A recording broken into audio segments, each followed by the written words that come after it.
like documents. Yeah. And there's tons of documents. But one of the things they talk about with evangelization is that people closest to that age bracket are the best at evangelizing. And the funny thing is I had I had more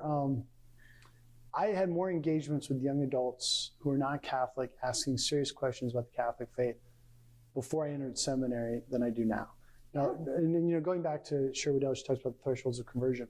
By the time they talk to me, a priest, they've heard a lot of good answers from other sources. Yeah.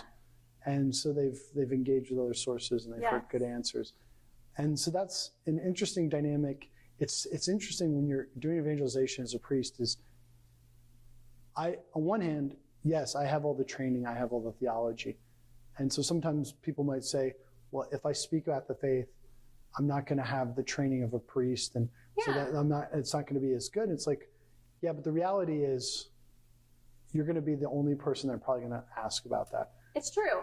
And that is something I should have prefaced this too. I answer many questions, but I always say sometimes it's hard for cradle Catholics to understand too. I've literally only been in the church for like 2 years. I can pump knowledge into my brain as every day, and I'm still going to fall short in some issues to have the well-versed knowledge in it. Now, if it's a typical Protestant issue, I've got you because I researched those thoroughly. Yeah. And I know my stuff forwards and backwards, and I can confidently say that. And I think it's such a blessing to confidently say that. And I tell people that all the time. And I tell young Catholics, know what you believe and why you believe it. Don't shy away from asking the questions. Ask the questions. Because again, I promise you that the church has the answer to those questions.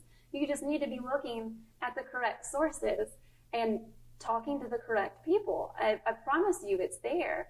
And I think the problem is too, is all these questions come up and there's not a person, they don't feel like they have someone they can turn to because somehow there's this idea that they shouldn't be asking those questions.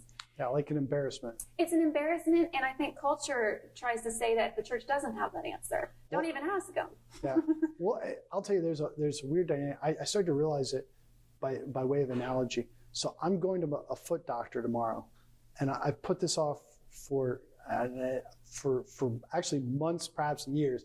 My toenails are a little funky, and I have an ingrown toenail, and it's like I'm concerned about going to the doctors because it's irrational, because I'm afraid that the doctor's going to like scold me. Like, why'd you wait so long? And the irony, of course, is the fear of, But I mean, we have those with a lot of the dentist is another one, right? You're right. Who likes going, but it's a fascinating dynamic because like you're going to go to the dentist and they're going to scold you for, the whole, have you been flossing? And